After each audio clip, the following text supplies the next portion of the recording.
Olá, seja bem-vindo, bem-vinda a mais um podcast Cineclube Matinal. Esse é um programa que é voltado para quem gosta de cinema, para quem é cinéfilo, para quem ama a sétima arte. Eu sou o Roger Lerina, sou jornalista e estou aqui novamente com meu colega de apresentação do podcast, também jornalista, Marcelo Perrone. Oi, Marcelo, tudo bom? Oi, Roger. Oi, pessoal. Tudo tranquilo? Que legal. Então, nós vamos começar mais uma edição do nosso podcast, lembrando que o Cineclube Matinal, né, Marcelo, é uma iniciativa que a gente está colocando, que inclui, além desse podcast semanal, toda quinta-feira você fica sabendo sobre o universo do cinema, sobre as estreias, diretores, etc. Mas também tem outras formas de participar desse nosso cineclube. A gente tem sessões presenciais uma vez por mês, numa segunda-feira, nos Cine Bancários, e que fica aqui nesse estúdio, né, no mesmo prédio desse estúdio onde a gente está gravando em Porto Alegre, o Estúdio Hall.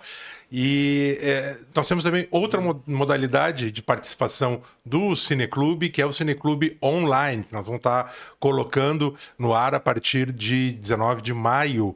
E para você se inscrever e participar, vai lá no site matinaljornalismo.com.br/cineclube. E ali você vai saber todos os detalhes desse nosso projeto aí. Nós vamos fazer dois encontros por semana, né, Marcelo? Não é curso, é cineclube mesmo. A ideia é falar de filmes, conversar entre nós, mas também com as pessoas, com você aí que tiver. Como fosse um clube de leitura, né? Exatamente, é na linha do clube de leitura. Então, é legal participar, assistir aos filmes que a gente vai comentar previamente. A gente vai, né, lá nesse site, e depois no Cineclube vocês vão saber direitinho como é que vai funcionar e os materiais de apoio que a gente vai disponibilizar também para quem se inscrever nesse nosso Cineclube, para poder participar da nossa conversa. Bem, se você, além de nos escutar, também está nos vendo, já notou que estamos com a mesa cheia hoje.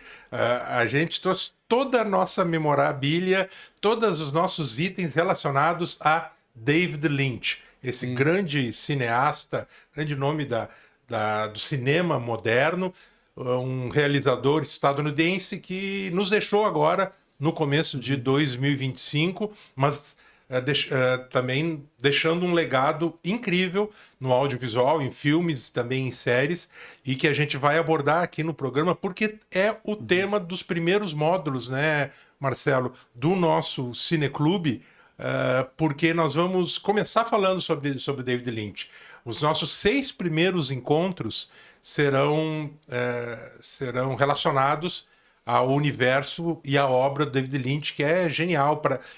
Ela, de alguma maneira, ela encarna muito bem, representa muito bem o que é a paixão pelo cinema. É um realizador que revolucionou, e o verbo não é malbaratado aqui, ao meu entender. Ele efetivamente mudou os parâmetros do uso da imagem e também do som no cinema. Mas o Marcelo vai começar a falar aqui para nós, então, um pouco desse percurso que a gente vai fazer durante 6 encontros, né, aqui do nosso Cineclube Online, e que vai começar traçando toda a carreira do David Lynch, que a gente vai desde os primórdios, né, Marcelo, quando ele era estudante de artes. Conta um pouco aí para nós. Exatamente. A ideia desse módulo e desse assunto surgiu não só porque eu e Roger somos muito fãs, já ao longo da nossa história como colegas e amigos, principalmente. A gente sempre teve o David Lynch como uma figura referencial, assim, para quem gosta de cinema e para o nosso gosto pessoal, assim, especialmente na época da série Twin Peaks, e antes e depois com os filmes dele.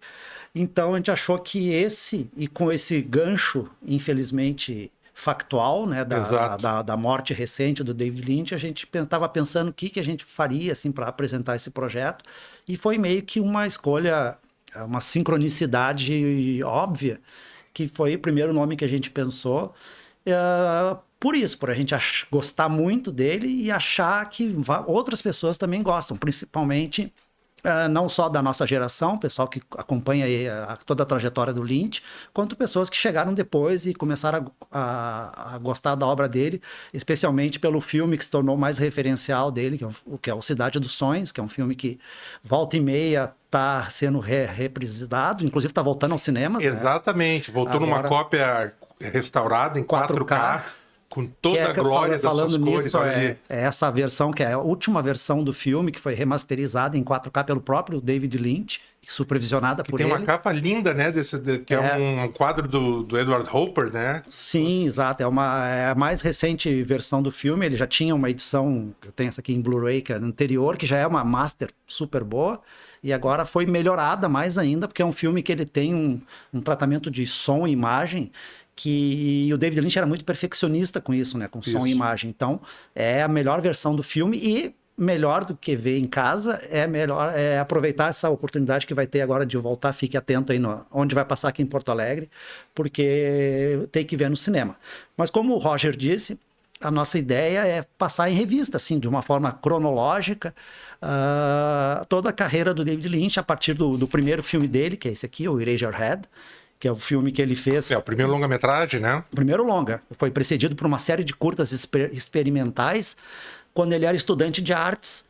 E o cinema, não dá para dizer até que foi um passo não acidental, mas foi um passo não era o primeiro objetivo do David Lynch como artista, porque ele era muito focado nas artes visuais. E na escola de artes, ele se interessou pelo cinema, com um grupo de amigos, pela possibilidade de expandir as artes e dar movimento às criações abstratas, meio surrealistas que ele fazia. Então, o Eraserhead é o resultado desse projeto. Ele ficou 5 anos num regime de mutirão entre amigos, com amigos e colegas que vários deles acompanharam a carreira dele, depois trabalhando ou nos bastidores ou em frente às câmeras. E durante 5 anos ele fez esse filme, que foi lançado em 1977, se tornou assim um filme obviamente com um pequeno orçamento, que estreou em poucos cinemas, assim, principalmente no circuito da meia-noite das grandes cidades americanas. E graças a esse filme, que foi visto por um encontro meio inusitado, assim, porque o humorista americano Mel Brooks acabou descobrindo esse filme, e a esposa do Mel Brooks, Anne Bancroft estava interpretando nos palcos o Homem-Elefante, a peça. Isso. E aí conversou com o Mel Brooks, e o Mel Brooks sugeriu para ela que seria uma boa ideia, uma adaptação para a peça com um jovem cineasta que ele tinha conhecido num filme muito estranho. A gente está vendo cenas aí com Jack Nance, né? Esse ator que também tornou-se um ator fetiche, né, do filme do David Lynch. Exato. E aí acabou levando o David Lynch a dirigir uma grande produção que foi o Homem-Elefante, com atores que estavam despontando na época, ainda não eram gigantescos, como o Anthony Hopkins e o John Hurt, que já eram atores conhecidos.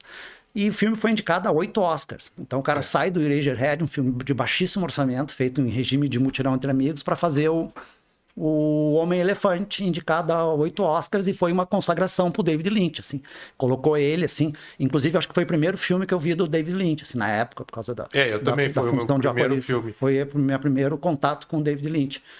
E aí, a partir daí, a gente vai acompanhando, porque é muito curioso isso, que ele fez o Homem-Elefante, que é esse filme super badalado, super reconhecido, e aí ganhou um convite para fazer uma outra grande produção, que foi o Duna, uma adaptação de um clássico da ficção científica, né? do Frank Herbert, que depois viria a ser novamente... Já tinha tido também umas tentativas antes de ser adaptado, né? Pelo Jodorowsky. Pelo Alejandro Jodorowsky, né? Aquele diretor também, um cara muito genial, muito excêntrico. E aí é chileno. Como se fosse uma montanha-russa, do céu ao inferno, porque o David Lynch, com essa adaptação, deu tudo errado. Ele não teve... Era uma produção do italiano Dino De Laurentiis, uma suntuosa produção gravada em locações reais no deserto africano. E aí deu tudo errado. O filme foi um fracasso assim, de crítica e de bilheteria, justamente porque o David Lynch não teve a versão autoral dele, que foi uma coisa que ele sempre se ressentiu muito. O filme foi todo mutilado pelos produtores. E o David Lynch aí ficou muito magoado com essa experiência dele, digamos, com a grande indústria.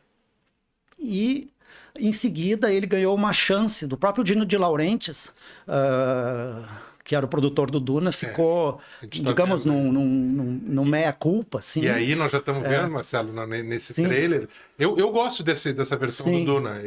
E gostava na época. Tem problemas. Os efeitos são toscos, assim, mesmo para a época. Exatamente, mas tem uma concepção de direção de arte que já é típica do David Lynch. Sim. Sombria, algo meio gótico, né? E já temos aí a primeira colaboração, né, do David Lynch com... eu falei do Jack Nance como um ator fetiche, mas o ator fetiche que era como uma espécie que... Um alter ego mesmo do David Lynch é o Kyle MacLachlan, que tá aí, que faz o herdeiro, né, de um dos reinos aí dessa saga, porque na verdade são 9 livros do Frank Herbert, e é o Paul Atreides, né, o nome do personagem, e aí é o Kyle MacLachlan, que depois vai estar em vários filmes, e inclusive nesse seguinte que o Marcelo ia começar a citar aí, que foi a chance, novamente, uma colaboração do David Lynch com o produtor Dino de Laurentiis. Exato. E aí ele vai começar a trabalhar, né, Marcelo, com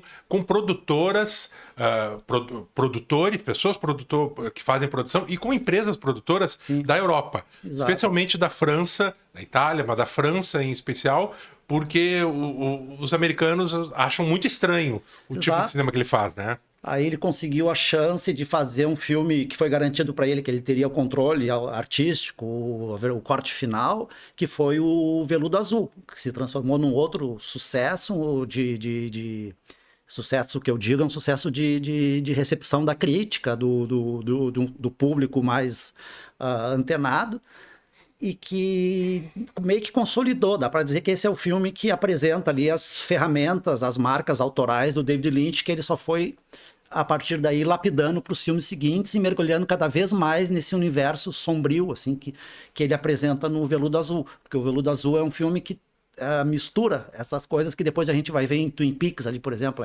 essa coisa desse universo idílico, meio suburbano, de uma cidadezinha americana, onde todo mundo aparentemente é feliz, mas daí tu vai tirando as cascas dessa aparente normalidade e descobrindo coisas muito estranhas, personagens muito bizarros. Perversões que subjazem, digamos assim, a esse cotidiano de sonho americano, né? De sonho suburbano americano. Sim. E aí a gente vê Kyle MacLachlan, a Laura Dern. Que é outra atriz que se tornou recorrente em alguns filmes dele, assim, inclusive amiga pessoal dele, assim, no Oscar, ela e a Isabella Rossellini, que são as duas atrizes desse filme, foram as que subiram ao palco no Oscar agora para fazer uma homenagem ao David Lynch. Bom, a Isabella Rossellini, que foi esposa... Sim, inclusive foi esposa do David Lynch. Do David Lynch, né? Tem o Dennis Hopper, que na época o David Lynch ficou meio com o pé atrás, porque todo mundo alertou ele para não contratar, porque o cara era maluco. Se teve muito envolvido com drogas. Era tipo assim, o cara... Muito instável. Instável, mas aí tinha tudo a ver com o personagem. E deu muito certo, porque é um personagem marcante, assim, né?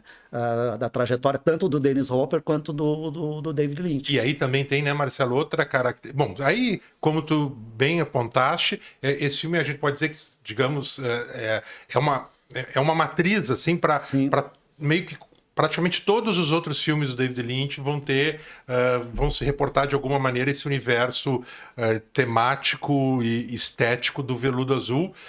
E também tem uma outra questão que já fica muito claro aí nesse filme, é a obsessão dele pela música, pelo som. Já estava nos outros filmes, mas a trilha sonora de Veludo Azul também... Esqueci de trazer aqui o disco, eu tenho ele em vinil.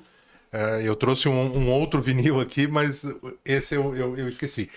O próprio nome do filme, Blue Velvet, né, Veludo Azul, é uma canção dos anos 50, anos 60, romântica, e também faz parte, né, a gente ouve o tempo inteiro nesse filme as músicas que são referenciais, assim. Ele gosta muito desse tipo de pop dos anos 50 e 60, o pop mais romântico, que cria um clima estranho, que às vezes as cenas que a gente vê são muito duras, são violentas mesmo. Sim. E a trilha sonora é uma trilha sonora melosa, às vezes, e isso cria uma perturbação. Bom, e a gente tem também na trilha sonora original, além das canções, esse mestre que era o Angelo Badalamenti, que também virou um colaborador recorrente nos filmes do David Lynch. E o David Lynch é isso como a gente falou, ele já mostrava esse cuidado, assim, que não é todo cineasta que tem,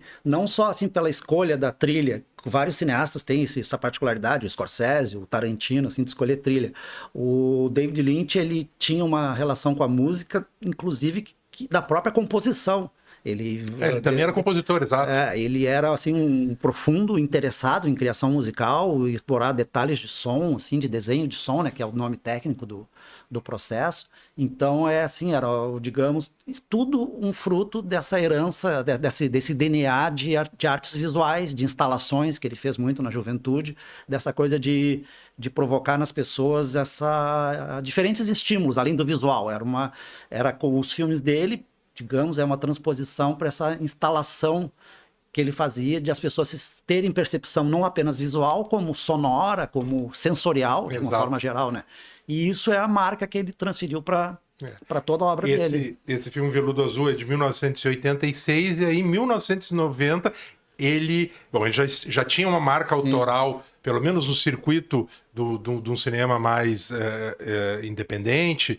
Ele já era um nome muito conhecido e ele acabou revolucionando também a televisão com a série Twin Peaks a partir de 1990, uma colaboração entre ele e o produtor também, roteirista Mark Frost. Vamos falar de Twin Peaks, Marcelo. A Twin Peaks foi assim, o grande marco assim, da TV mundial, que permanece ainda hoje referência, porque, imagine, no 1990... ainda nos primórdios, até já existia TV a cabo assim, nos Estados Unidos, mas a TV aberta ainda era o grande veículo. E ele conseguiu emplacar isso num canal de TV aberta, uma série estranhíssima, com o gancho que era o gancho óbvio dos filmes de suspense, que é o Quem Matou. Exato. Que era a história de uma cidadezinha pequena, que nem no mesmo universo ali do Veludo Azul, que aí toda a história gira em torno de quem matou uma jovem adolescente estudante chamada Laura Palmer. Só que daí, claro, se abrem vários arcos narrativos, um mais esquisito, estranho que o outro. Muitos personagens também. Tem os elementos da novela, do melodrama, que são característicos das séries, digamos, mais convencionais. Mas ele foi um fenômeno de audiência de tal tamanho, assim, que criou aquela coisa que nem aqui no Brasil se perguntava quem matou Odette Roitman. Nos Estados Unidos, à época, era quem matou a Laura Palmer. Só que, o que aconteceu? O David Lynch não queria enrolar muito a história, assim, queria resolver logo o mistério e partir para uma outra exploração da série. E a emissora de TV, na época, não queria esticar o negócio. Aí o que aconteceu? Ele teve uma época ali que ele largou a produção da série para fazer deixou tudo na mão do Mark Frost e foi fazer esse filme aqui, O Coração Selvagem, porque ele abandonou a série principalmente na segunda temporada. Ele resolveu o mistério da Laura Palmer, quem matou, não vamos dizer aqui para caso alguém não tenha visto, e se dedicou ao cinema, ganhou Palma de Ouro em Cannes com esse filme. Sim, O Coração Selvagem. Aí a série saiu dos trilhos. Eu costumo dizer, assim, para todo mundo, assim, que gosta de Twin Peaks, e é um consenso entre os fãs, que Twin Peaks é uma série tão boa, mas tão boa, que a gente esquece as partes que ela é ruim. Exato. Porque a parte que é boa é tão boa, que toda essa encheção de linguiça que ele fez ali um período, quando ele ficou fora da série, que literalmente saiu dos trilhos, assim, começou umas coisas absurdas, assim, de narrativa. Até para o universo lynchiano, digamos, algumas coisas narrativas efetivamente eram como se muito ele tivesse, desconexas. exato, ele tipo chutou o balde, assim, tipo, ligou o F e saiu fora. E aí, quando a coisa tava assim, daí o que aconteceu? Baixou muito a audiência, a série foi trocando de dias e horários. E aí, quando a coisa parecia perdida, assim, briga de elenco, foi um desastre, assim. Ele voltou pro final e aí a coisa ganhou outra dimensão, realmente. Nos últimos episódios da segunda temporada, quando termina essa série, foi para mostrar, assim, o quanto ele era bom. Porque apesar de muita gente achar que o Mark Frost também tem crédito, até tem, mas o que tem de bom na série é o dedo do David Lynch, tanto é que é o que a gente acompanha depois na carreira dele. E a série foi um sucesso, como o Marcelo lembrou, aqui nos Estados Unidos, mas foi um sucesso mundial. Exato. Inclusive aqui no Brasil, surpreendentemente até. Chegou um ano depois. E foi exibido pela Rede Globo, no horário nobre dominical, depois do Fantástico. Tá certo? Foi apenas a primeira temporada e mesmo assim eles fizeram algumas adaptações, alguns cortes. Foi um horror aqui. Não sei porquê, eu acho que eles queriam dar alguma lógica mais linear, talvez, assim, para a história. Então teve vários cortes que as pessoas, nós, os fãs, já éramos fãs de David Lynch e nos surpreendemos muito com essa série. A gente ficou totalmente indignado, contrariado. Sim, foi um horror, assim, uma atrocidade. Essa atrocidade artística que a Globo fez, mas pelo menos efetivamente foi exibido. E, né, Marcelo, claro que o que é o motivo do encanto, do fascínio do Twin Peaks é as obsessões, as recorrências, esse lado sombrio que o David Lynch gosta de explorar, colocando lado a lado com um cotidiano aparentemente normal, entre aspas, né? E então mostrando como essas coisas convivem juntas. Mas a grande sacada, eu acho, que fez com que a Globo mostrasse no Brasil, por exemplo, é porque a estrutura da série, sim, principalmente na primeira temporada e nos primeiros episódios, ela era uma estrutura de uma soap opera, digamos assim, uma novela mesmo, daquelas bem melosas, bem dias da nossa vida, desde Direito de Nascer, esse tipo de romances, amores proibidos, traições, jovens lindos e lindas, etc. Ganância, poderosos tentando passar a perna no marido ou no sócio, etc. Que é uma estrutura absolutamente convencional, só que ele subvertia com esse toque, digamos, meio malsão, pervertido, que era do David Lynch. Nós vamos aí então para a partir de Coração Selvagem. Sim. Mas vamos. O Coração Selvagem. Mas vamos fazer, antes de falar do Coração Selvagem, nós vamos fazer um intervalo rapidinho, Marcelo. Vamos lá. E aí a gente volta com o Coração Selvagem para continuar a saga aí de David Lynch e que vai ser o percurso que nós vamos fazer no Cineclube Online. Nós já voltamos.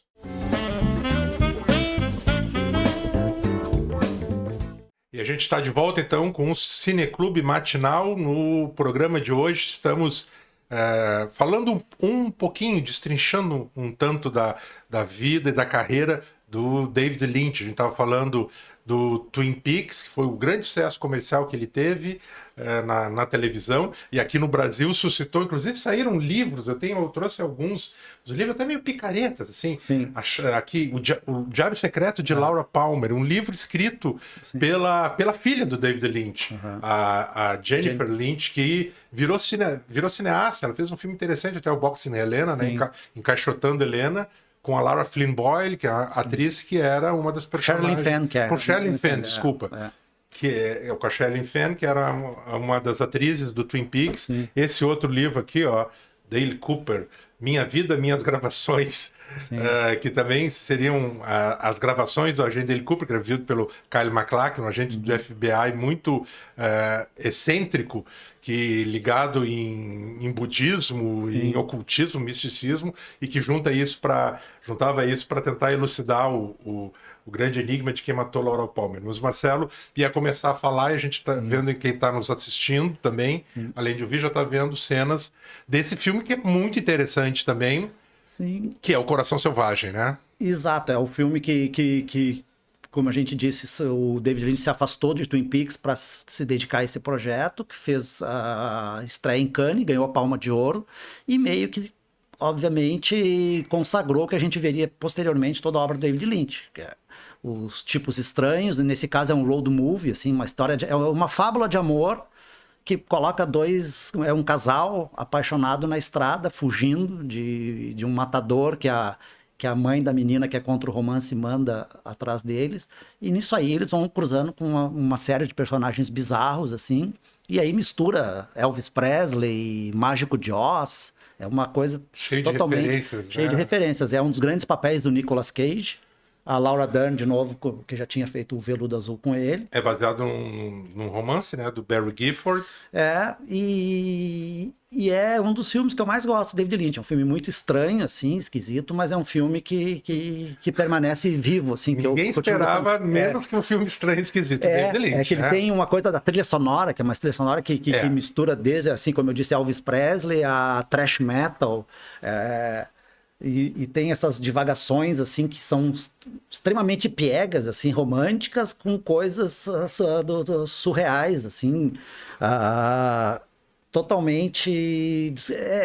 É isso que eu acho legal no David Lynch, assim, que ele te desconcerta totalmente, assim. Uma hora tu tá vendo um melodrama com um desempenho que parece meio canastrão do casal protagonista, mas daqui a pouco a coisa envereda por um filme de perseguição com tipos violentos e sinistros, assim, e aí tu não sabe para que lado a coisa vai, e o legal é isso, é tu não saber onde vai dar, é só curtir a viagem, assim. Não, exatamente, é isso que é o interessante, o que é muito singular, né, Marcelo, para mim, no David Lynch, é que ele conseguiu fazer isso, de não esclarecer exatamente os enigmas que ele propõe, mas nem por isso fazer, pelo contrário, manter o interesse do público. A gente sabe, a gente quer avançar, a gente quer ter mais informações, mas quem vê um filme do David Lynch já é envolvido por uma aura, por um clima, uma ambiência muito própria dele e que já é bacana. Como tu falaste no começo da conversa, usaste uma palavra que eu acho que também é muito associada com ele. Os filmes dele são sensoriais. Exato. Mesmo. Né? E, então, assim, entender a trama é secundário. Né? É bom entender? Sim, é interessante às vezes, e muitas vezes há também questões temáticas que são importantes no filme do David Lynch. Não? Ele não é apenas divagações estéticas, visuais. Não é um ensaio visual. Mas o enredo das histórias costuma ser um tanto secundário diante desse clima de desestabilização. Ele inquieta de uma maneira positiva o público, né? Sim. E aí tem o William Dafoe também nesse elenco, tem a Isabella Rossellini, tem um monte de gente legal, assim, o Harry Dean Stanton lá do Paris, Texas. E aí depois do Coração Selvagem, né, Marcelo, ele já ganhou, como tu lembraste, a Palma de Ouro no Festival de Cannes. É um filme de 92 e em 1997 ele lança esse filme, que é uma das obras-primas dele. Eu gosto muito A Estrada Perdida, o Lost Highway, tá aí. Fala desse. Esse filme é um filme muito estranho. Eu revi ele, não faz muito agora no verão passado. Esse filme é muito estranho, muito bom, né? Parece que a gente tá resultando. Esse filme é muito estranho. Mas até para os padrões do David Lynch, ele porque, na verdade, ele é um filme que, para quem não viu, assim, ele tem uma característica, assim, que ele troca o protagonista no meio da narrativa. Exato. Trocar realmente no sentido físico da coisa. Simplesmente o cara que a gente está vendo, na cena seguinte, acorda numa cadeia como outra pessoa. Com outro nome, outra pessoa toda, e a história vai. Ele é tipo um saxofonista que é acusado de matar a mulher, que é a Patrícia Arquette. Que ela aparece em dois... E aparece também em dois registros. Registros. O saxofonista, o ator é o Bill Pullman. Sim. E tem essa figura, um personagem mefistofélico que apareceu ali, que é o Robert Blake, que é o sujeito que meio que conduz, né, a narração ou a história de alguma maneira, e são como se fossem duas histórias de crime. São dois, de novo, ele sempre brinca, né, gente, com as formas mais consagradas do audiovisual. Sim. Seja, no caso do Twin Peaks, a novela, soap opera, novela comum de televisão, ou no cinema, os gêneros, como o filme noir, que ele gosta muito. É o típico filme noir. É um filme noir. E daí, por conta disso que o Marcelo falou, essa divisão do personagem, esquizofrênica mesmo, literalmente esquizofrênica, são dois filmes. É como se fossem duas histórias, e o que é mais maluco, né, Marcelo, e mais genial, é que depois, ao final, não vou dizer exatamente o que acontece, porque também não faz sentido se eu contar sem as pessoas verem. Mas fecha-se o círculo e as duas histórias, de alguma maneira muito estranha, elas se conectam. E sem uma temporalidade no sentido de que acontece algo no começo da história que é repetido no final, só que as histórias elas acontecem não necessariamente uma depois da outra. Não, é uma conexão que é tão assim, tão fora da assim, curva excepcional, que é uma conexão que ela se dá em tempos e espaços distintos. Exato. Mas é uma conexão, de certa forma. Isso a gente vai, depois a gente ainda vai falar sobre o filme, isso vai ser radicalizado ao ponto de ficar abstrato mesmo no último longa-metragem dele, que é o Império dos Sonhos, Inland Empire, em que há também essa desconexão ou essa simultaneidade de tempos. Passado e presente acontecem ao mesmo tempo. Sim. E um influencia no outro. Isso também acontece na temporada derradeira do Twin Peaks. Ele radicaliza esses conceitos que são, talvez, de alguma maneira, tem a ver um pouco com uma espécie de misticismo, um esoterismo, algo ligado ao budismo, que eram estudos, que eram ideias que o David Lynch cultivava, gostava muito de colocar nos filmes dele. Então, esse Estrada Perdida é um... Sim. Só um parênteses aqui, só para deixar o registro. Um pouco antes, ele voltou ao universo de Twin Peaks com um filme que ele também lançou em Cannes, mas não foi tão bem sucedido como ele pretendia, que é Os Últimos Dias de Laura Palmer, que ele lançou como um longa-metragem. Era um projeto que poderia ser uma retomada da série, mas não deu muito certo. Ele resolveu lançar como um longa, que é para contar hoje se chama de prequel, mas é o prólogo dos dias que antecederam a morte da Laura Palmer, que não deu muito certo porque ele não conseguiu contar com algumas pessoas do elenco, que eu acho que eram fundamentais para a história. Ele trocou algumas atrizes. E eu gosto porque gosto desse universo. E tem coisas realmente muito boas no filme. Para quem gosta. O filme é interessante, mas não efetivamente. Exatamente, não é um grande momento dos mais inspirados, mas é para quem curte, principalmente Twin Peaks, reencontrar esses personagens foi muito bacana. Até porque ele busca ali, ele explica.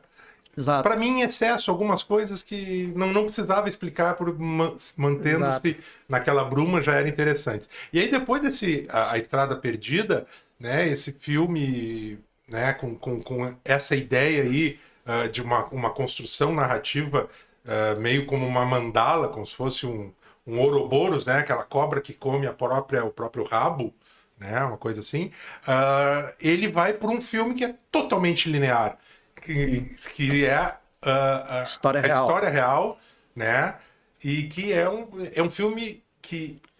Ver se eu tenho a capa dele aqui. A narrativa dele é absolutamente convencional. Esse aqui, ó. E The Straight Story, a história direta, né, em tradução literal livre, né, do nome do filme, que é uma história verdadeira e que é realmente uma linha reta. Também tem uma coisa de obsessão, mas esse filme não é um filme estranho, digamos assim. A história é estranha, mas o filme não é estranho, né, Marcelo?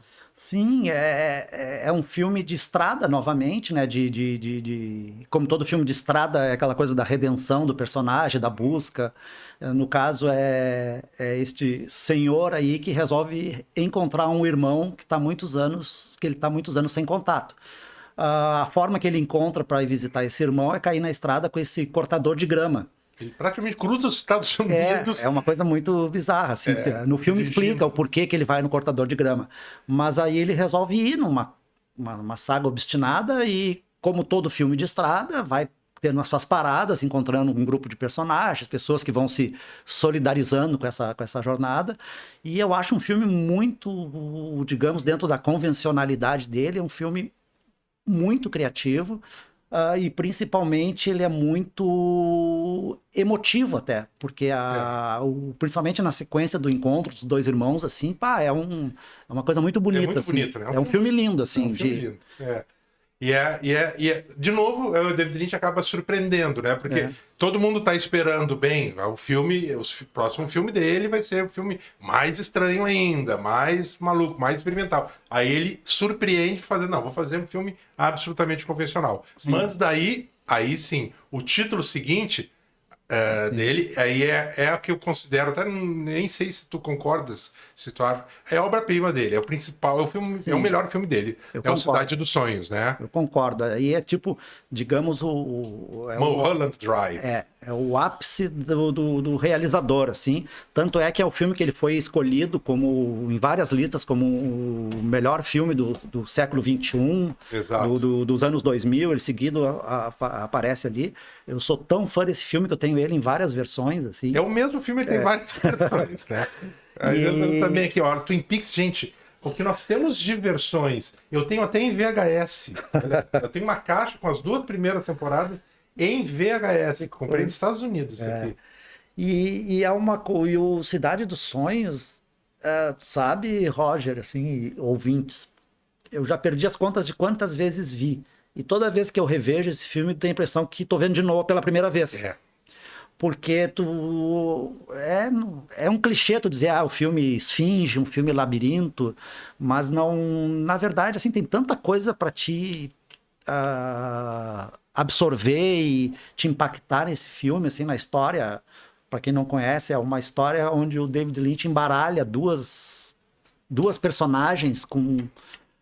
não vou dizer muito, assim, porque tem gente que pode não ter visto. Mas assim... de novo, 2 mulheres cujas histórias se entrecruzam e mais que as histórias, as personalidades mesmo delas. As identidades delas.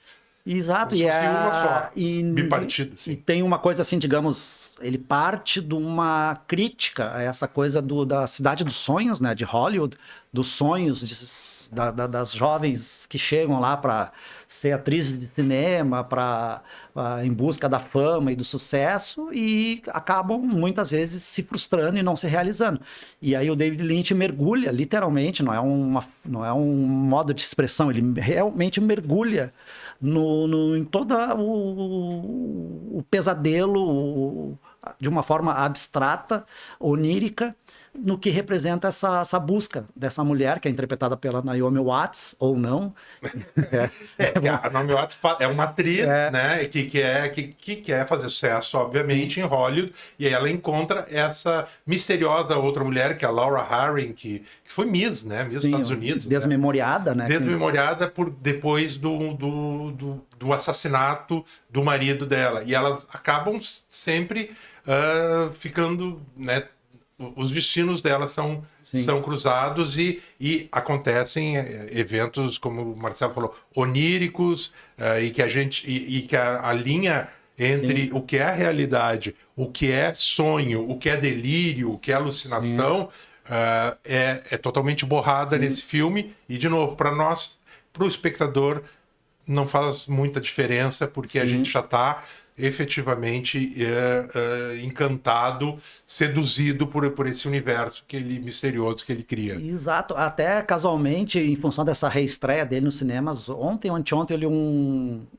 uma crítica do Inácio Araújo na Folha de São Paulo, voltando ao filme, reiterando por que ele acha o filme uma obra-prima incontestável, e ele faz uma análise destacando o uso de cor e som pelo David Lynch. É muito interessante quem puder dar um Google aí atrás que ele fala assim do porquê o filme deve ser visto no cinema e o que o filme tem dessa coisa de diferencial de tratamento de som e de imagem que torna ele, além, obviamente, dessa narrativa fragmentada e labiríntica,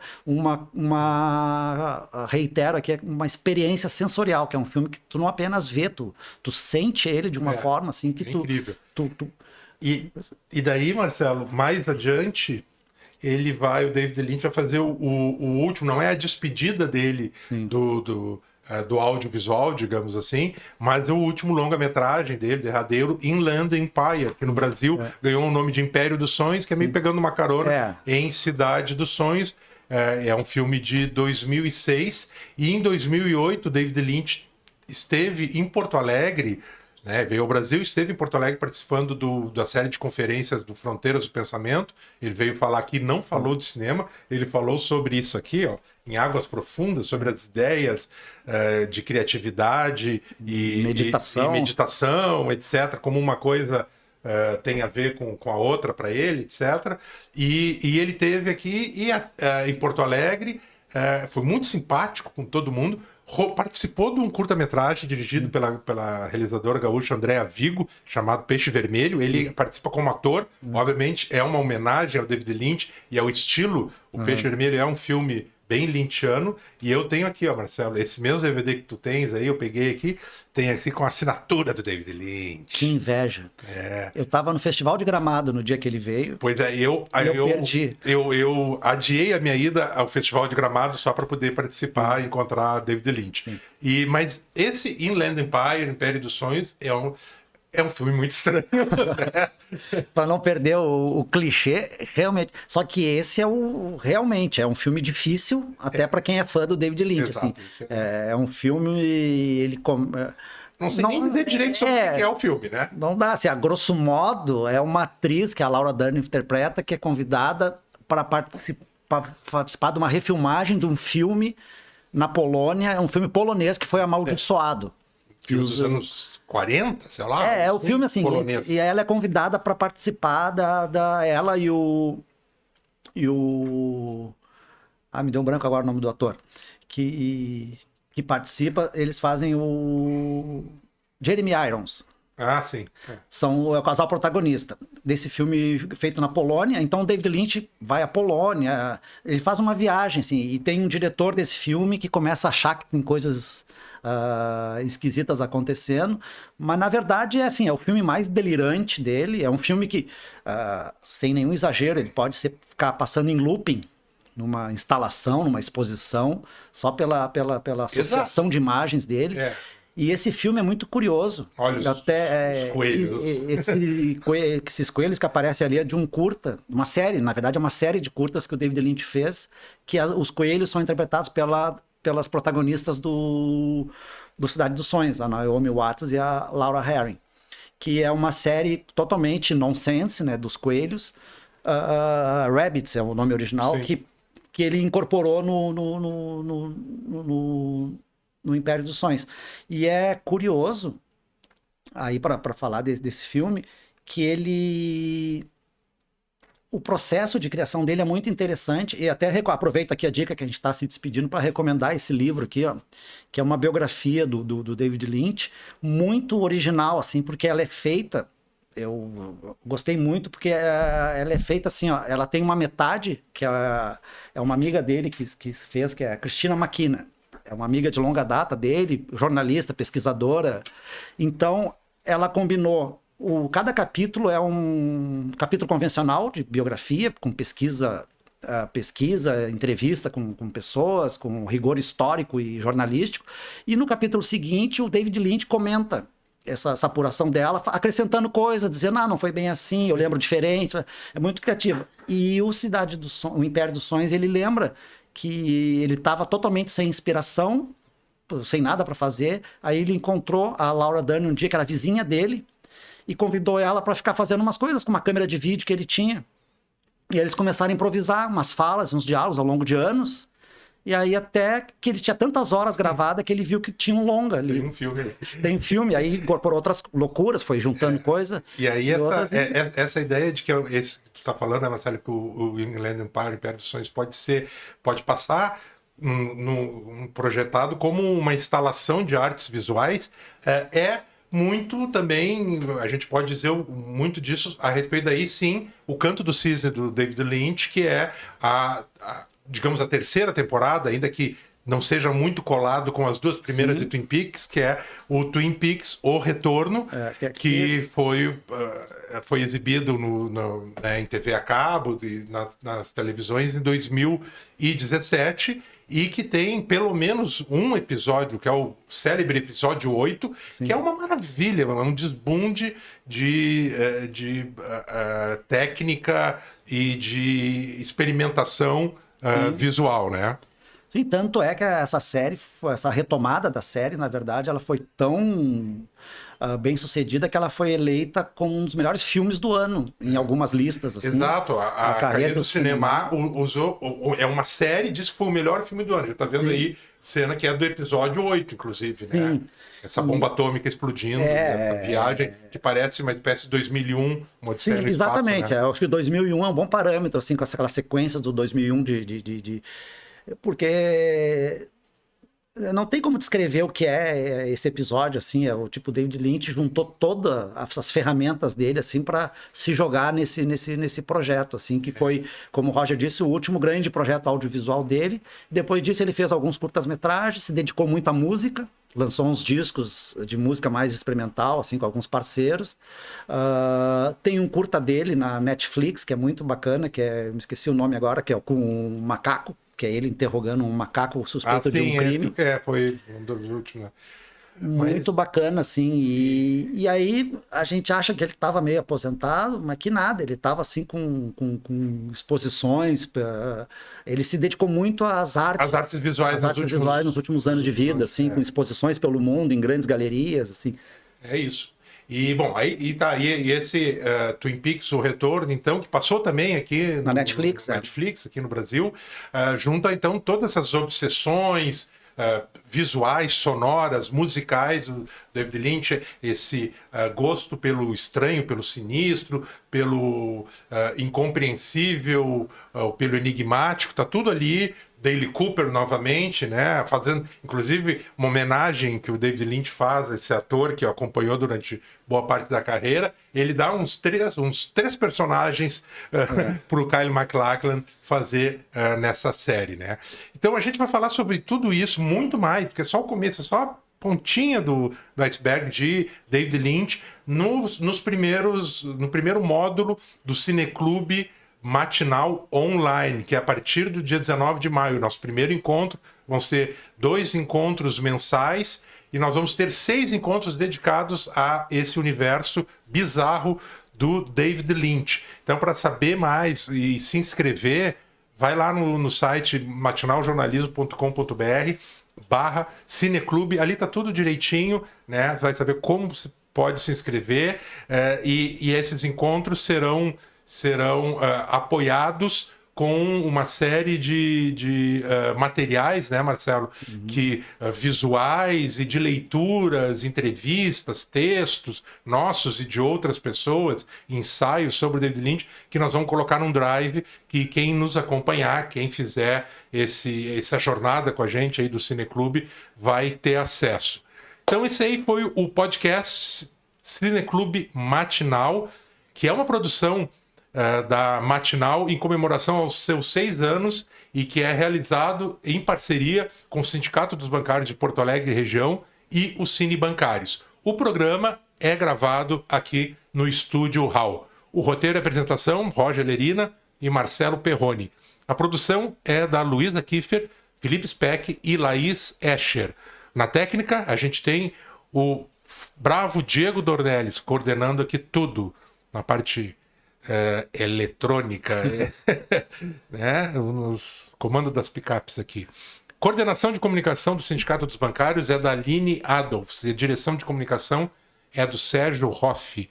Siga o perfil da Matinal lá no Spotify e do Clube Matinal, Cineclube Matinal. Roger, vamos lá. Siga o perfil do Cineclube Matinal no Spotify e no Apple Podcasts. Todas as quintas-feiras tem um novo episódio para você acompanhar, então, as novidades, as histórias do mundo do cinema. Lembrando que a Matinal é uma associação sem fins lucrativos de jornalismo e cultura e que ela só existe porque recebe o apoio financeiro de leitores, de leitoras e, claro, dos ouvintes. Para fazer parte do grupo de pessoas que nos apoia, acesse lá matinaljornalismo.com.br/assine. Se você ainda não recebe a Matinal News todos os dias, cadastre-se gratuitamente no nosso site e aí vai receber no seu e-mail as notícias que importam sobre Porto Alegre. É isso aí, Marcelo? Vamos lá? Aí. Vamos lá, foi um prazer, pessoal, falar sobre um assunto que a gente gosta tanto e dividir isso com vocês. Que beleza. Até a próxima quinta. Tchau, tchau. Tchau.